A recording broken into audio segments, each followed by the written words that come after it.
ఓడిపోవడానికి గల కారణం బీజేపీతో బి టీంలో ఉంది, ఇది అంట కాగుతోంది అనేది జనాల్లో బలమైన ముద్ర ఒకటి ఏర్పడిపోయింది. దీనికి వేసిన ఓటు ఒరిజినల్ ముస్లింకి వేసిన ఓటు కాదు, దీనికి వేసిన ఓటు బీజేపీకి వేయడమే, రేపటి రోజున వీళ్ళు ఏం చేసినా చేస్తారు అనేది ముద్ర పడిపోయింది. దీంతో పట్టు కోల్పోయింది. దానితోడు ఎంఐఎం ఏం చేస్తుందంటే అభివృద్ధి కూడా సిటీస్ మొత్తం బీఆర్ఎస్ వచ్చింది. ఎందుకన్నారంటే ఇప్పుడు మేము సిటీలో ఉన్నాము. సిటీలో ఉంటే మాకు ఏంటంటే ఇక్కడ ఫస్ట్ నీకు పాయింట్ ఏంటంటే మత కల్లోలాలు, అల్లర్లు, కర్ఫ్యూలు ఉండవు. అవును. రెండోది ఏంటంటే అద్దం లాగా రోడ్లు ఉంటాయి. మూడోది ఏంటంటే కొత్త కొత్త ఐకానిక్ బిల్డింగ్స్ వచ్చాయి. ఇప్పుడు సచివాలయము, ఓ పెద్ద అంబేద్కర్ స్టాచ్యూ, ఇవన్నీ ఆ తర్వాత హైటెక్ సిటీ, ఇవన్నీ బలంగా ఏర్పడ్డము. బాగా ఆ తర్వాత మంచి పోలీస్ కమాండ్, మంచి మంచి ఫెసిలిటీస్, మంచి తీగలవంతనని. కానీ ఒక 3-4 జిల్లాలలో ఇట్లా వరంగల్ దగ్గర నుంచి ఎత్తుకొస్తే ఖమ్మం కానీ, వరంగల్ కానీ, మహబూబ్ నగర్ కానీ, తర్వాత కరీంనగర్ కానీ, ఆదిలాబాద్ లో కొన్ని ఏరియాల్లో మొత్తం క్లీన్ స్వీప్ చేసేసారు. అవును. Congress. Nalgonda clean sweep, Warangal clean sweep చేశారు. 4 మంత్రులు ఓడిపోయారు. మొత్తం ఎంతమంది మంత్రులు? ఎర్రబల్లి అయితే మరి ఘోరం, మళ్ళీ ఘోరంగా ఓడిపోయారు. 4 మంత్రులు ఓడిపోయారు ప్రీతంగా. వాడు బాలకృష్ణ ఓడిపోయాడు, వివేక గెలిచాడు. 3,000 మెజార్టీతో గెలిచాడు వివేక. బాలకృష్ణను భలే మంచి టీం అబ్బా అతనిది. అవును, నిజంగా భలే టీం. అంటే అంటే మార్పు కోరుకున్నారు. దానితోడు వివేక్ అనేవాడు ఎంపీ, పెద్దపల్లి ఎంపీ తర్వాత అతనికి గెలిపేలేదు. అతను కూడా 2-3 పార్టీలు మారి తిరిగి తన మాతృ సంస్థలోకి వచ్చాడు. అసలు ఎప్పుడైతే వాళ్ళు V6 పెట్టారో అప్పటి నుంచి దరిద్రం అంటుకున్నారు ఆయన. అప్పటి నుంచి ఓటమే, అతను ఏం చేసినా ఓడిపోయేవాడు. ఆ తర్వాత టీఆర్ఎస్ పోయాడు, బీజేపీ పోయాడు. ఇప్పుడు ఇట్లా కాదని మళ్ళీ తన సొంత గుడికి చేరుకొని ఇంట్లో ఇద్దరు ఇప్పుడు వాళ్ళ వినోద్ బెల్లంపల్లి కదా, ఇద్దరు సోదరులు ఇప్పుడు కాంగ్రెస్ నుంచి ఎమ్మెల్యేలు. వాళ్ళలో ఖచ్చితంగా నాకు తెలిసి వాళ్ళకి మంత్రి మైనంపల్లి ఓడిపోయాడు పాపం. ఇన్ని కామెంట్లు చేసి లాస్ట్ కి మైనంపల్లి కొడుకు గెలిచాడు. ఓవరాల్ గా ఎంఐఎం కి ఎందుకు రేటింగ్ తగ్గింది అనేది నిజంగా ఒక ఆలోచించాల్సిన విషయం.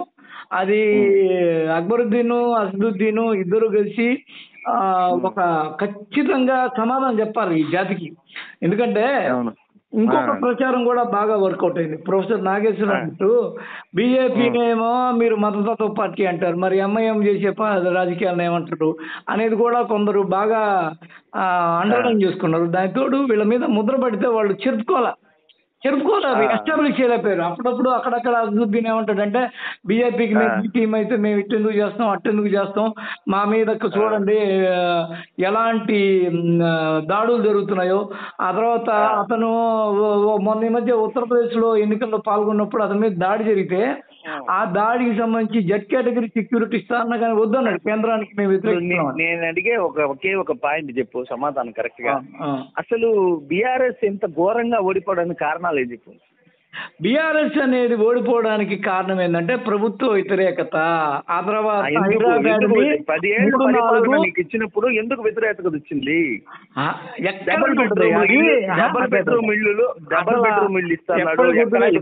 పాలన అనే దాని ద్వారా ఎవడు గాని పూర్తి 100కి 100% మందిని మెయింటైన్ చేయలేడు, వాళ్ళని సంతృప్తి పరచలేడు.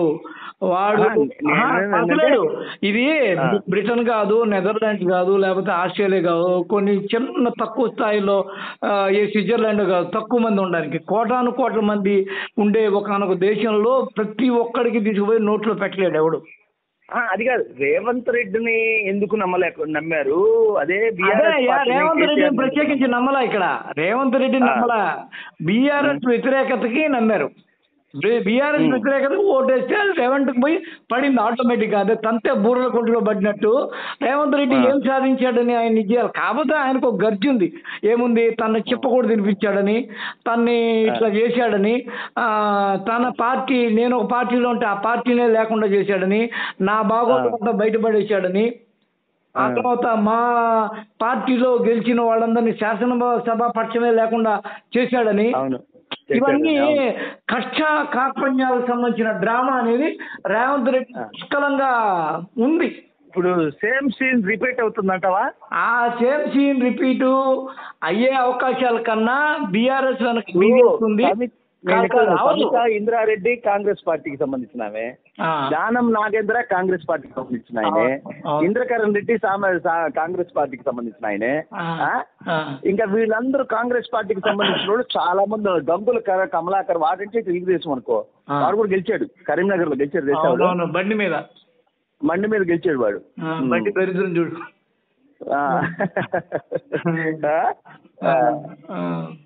గెలిచాడు. వీళ్ళంతా కాంగ్రెస్ పార్టీలో ఇప్పుడు ఎంతమంది ఉన్నారో దగ్గర 20 మంది కాంగ్రెస్ పార్టీ వాళ్ళు గెలిచారు కదా, వాళ్ళందరూ రిటర్న్ వస్తారా?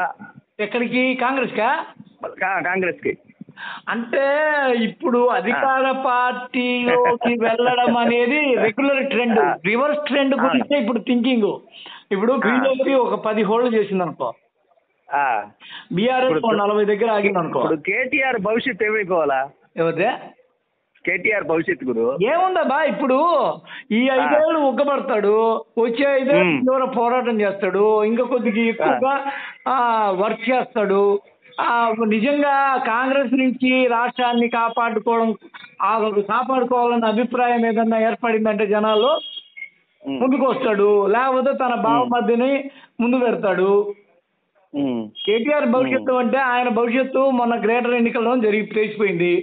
ఆయన అంత ఛాంపియన్ ఏం కాదు, పొలిటికల్ ఛాంపియన్ కాదు.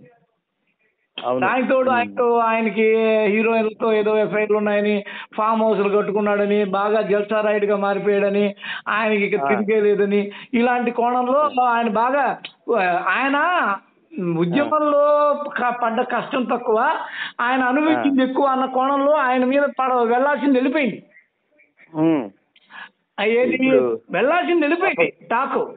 కాబట్టి ఆయన కూడా దాదాపు నెంబర్ 2 పొజిషన్ లో ఎంజాయ్ చేసినంత చేశాడు. అవును. ఈటల రాజేంద్ర 2 దగ్గర ఓడిపోయాడు. ఈటల రాజేందర్ కుడితలో పడ్డ అలాగైపోయింది పరిస్థితి. అయ్యో, కాంగ్రెస్ వాళ్ళు పిలిచారు కదా పాపం, ఆడు ఏం చేయలేకపోయాడు. ఇప్పుడు చూడు, దిక్కు దివాణం లేకుండా అయిపోయాడు. లాస్ట్ బీజేపీ పుంజుకుంది, ఈటలు పోయాడు.